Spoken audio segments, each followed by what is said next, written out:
Hi Year 1, this is O'Regan here. This week for our self-aware learning we are going to be authors. For our Authors Week we are going to be reading the story Cups and Rubbers by Janet and Alan Alberg. I'm going to read the story to you so that we can use it for our learning. Here are the front cover of the story and the blurb on the back cover for you to have a look at. So let's read the story, Year 1.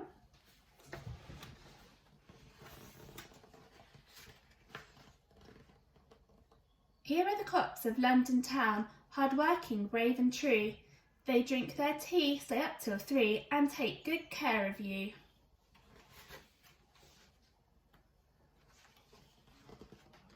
Here are the Robbers of London town, with crowbars and skeleton keys. They prowl and creep when you're asleep, and take whatever they please. Ho ho for the robbers, the cups and the rubbers, ho ho! The worst of the robbers, as most of us know, is dreadful Grabber Dan. His voice is gruff, and he's pinched enough stuff to fill a furniture van. His mates in the gang are Snatcher Jack and baby-faced Billy the Bag, Peg-leg Horace, Fingers Morris, and villainous Grandma Swag. Ho ho for the robbers, the cups and the rubbers, ho ho! Here is a close look at the characters.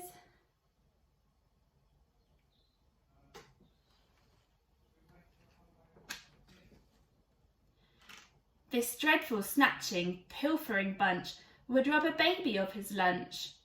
This sneaking, creeping, fingering lot would burgle a burglar like as not. This peg-legged, baby-faced, villainous crew would pick the pocket of a kangaroo.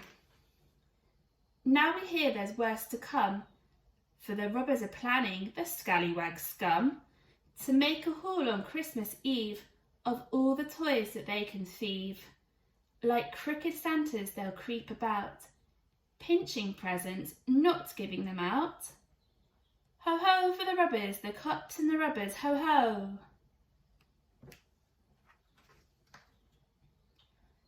The best of the cops, by common consent, is upstanding Officer Pew. He can run like a hare and fight like a bear, and he's good at crosswords too. So on Christmas Eve, when the trouble began, the station sergeant said, "The thing to do is send for Pew, he'll get 'em alive or dead." "Listen, Pew," said the sergeant, "the problem is this. There are toys going missing galore. From the size of the job, we suspect it's a mob. What they need's the strong arm of the law. Ho ho for the robbers, the cups and the rubbers, ho ho!" Meanwhile, outside in the gloomy street, the strong arm of the robbers was working a treat, and the strong leg too, and the beady eye, keeping watch for passers-by. In at the windows, in at the doors, down the chimneys, under the floors, through silent rooms the robbers crept, while in their beds the children slept, dreaming of Santa Claus and snow, and what they'd get from Uncle Joe. They never knew that Uncle Morris was robbing them, and Uncle Horace. Ho ho for the robbers, the cups and the rubbers, ho ho! The lookout man was Snatcher Jack. He stood in a doorway yawning. But when Officer Pew came into view, Jack saw him and whistled a warning.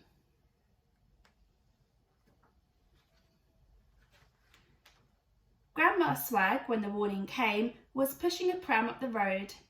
It was piled high with loot and stolen to boot, a thoroughly villainous load. "Hello, hello," said Officer Pew. "Now then, what's going on here?" "Not much, young man," said Criminal Gran. "We're just having a robbery, dear." Ho ho for the robbers, the cops and the rubbers, ho ho!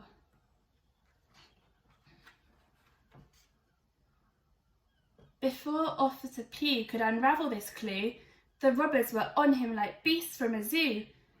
They knocked off his helmet and rumpled his tie, trod on his truncheon and kicked mud in his eye. pulled his ears and tiggled his feet, threw half his clothes all over the street, punched and pummelled him, wham, bam, slam, even ran over him with the pram. Give up, the robbers cried, as they sat on the officer side by side. We've got you outnumbered 5-1, for in the confusion Grandma had gone, but Officer Pugh just shook his head. We've hardly started, boys, he said, and he laughed a laugh and grinned a grin. Sitting comfortably, are you?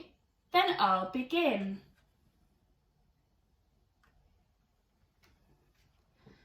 With a sudden leap he bounded free and handcuffed Horace to a nearby tree, tied Morris up in an empty sack and beat the daylights out of Jack. Help! Shouted Billy. This can't be fair. That Pugh's not human. He fights like a bear. My mother was right. Crime doesn't pay. And with these words he fainted away.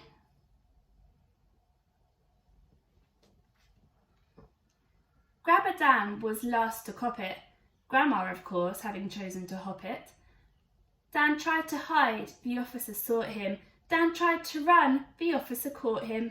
Dan went to lift Pugh over his head. The officer lifted Dan instead, and whirled him round and swung him whoosh across the road and into a bush. Down he tumbled, skidded, rolled, hit a concrete gnome and was knocked out cold. Pugh dusted his hands and sat on the wall.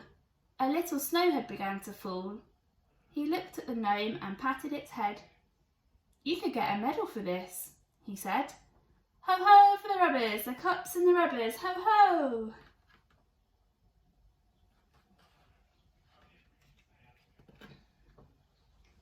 Here are the cops of London town, in the station at 2:30. They drink their beer and raise a cheer for upstanding Officer Pugh.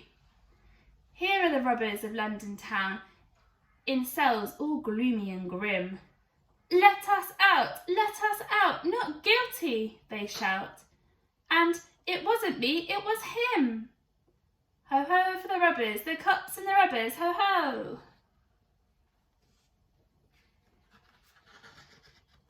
And the toys? Oh, they were taken back by Santa Claus Copper with a Santa Claus sack, while the rest of the force searched day and night for an elderly lady of medium height, with a fondness for earrings and red fox furs, and a habit of taking what wasn't hers. She usually carried a sizable bag. Her name, of course, was Grandma Swag. Ho ho for the robbers, the cops and the robbers, ho ho! The end. I hope you enjoyed the story as much as I did, Year 1, and I can't wait to do some author's work with you this week. Bye!